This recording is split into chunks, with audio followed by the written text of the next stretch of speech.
মদিনার সেই প্রান্তে বিকেলের নরম আলো ধীরে ধীরে নামছিল। বাতাসে ছিল শান্তির ছোঁয়া, আর অলিগলিতে ছড়িয়ে পড়েছিল এক অপার্থিব নীরবতা। ঠিক সেই সময় এক প্রতিবেশী ধীর পায়ে এসে দাঁড়ালেন বিশ্বনবীর ঘরের দরজায়।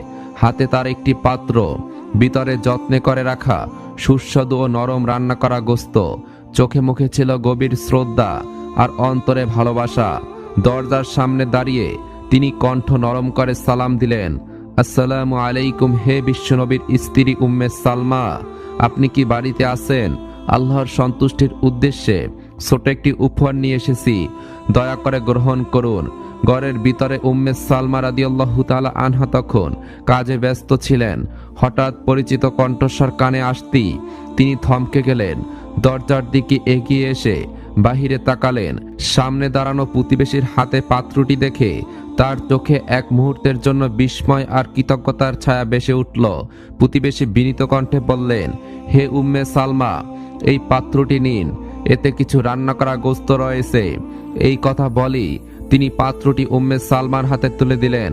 কোনো প্রত্যাশা নয়, কোনো দাবি নয়, শুধু আল্লাহর সন্তুষ্টির আশায় দেওয়া এক নিঃশব্দ ভালোবাসা। তখন সালমা রাদিয়াল্লাহু তাআলা আনহা পাত্রটি দুই হাতে ধরে ধীরে ধীরে ঘরের ভিতরে চলে গেলেন।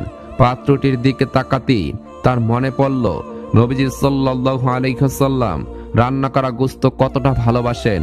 প্রিয় নবীর জন্য কিছু রেখে দিতে পারার আনন্দে হৃদয়টা নরম হয়ে গেল। তিনি দাসীকে ডাকলেন, কণ্ঠে ছিল যত্ন আর ভালোবাসার মিশ্রণ। হে দাসী, এই পাত্রটি আল্লাহর রাসূলের জন্য রেখে দাও, এতে রান্না করা গোস্ত রয়েছে। নবীজি সাল্লাল্লাহু আলাইহি ওয়াসাল্লাম এগুলো খুবই পছন্দ করেন। এগুলো খুবই যত্নে রাখো, যেন তিনি আসা মাত্রই সঙ্গে সঙ্গে এগুলো দেওয়া যায়। দাসী আদেশ পালন করল।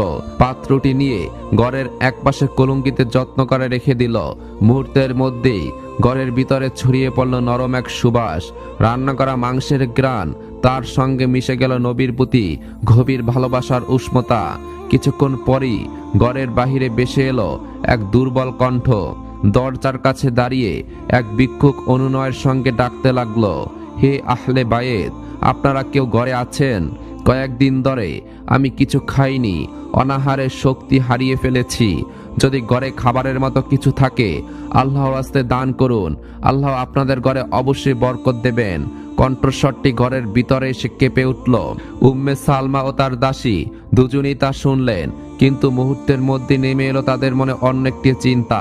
ঘরে দেওয়ার মতো কিছুই তো নেই, আর যে রান্না করা গোস্ত আছে তা রাখা হয়েছে প্রিয় নবীজির জন্য।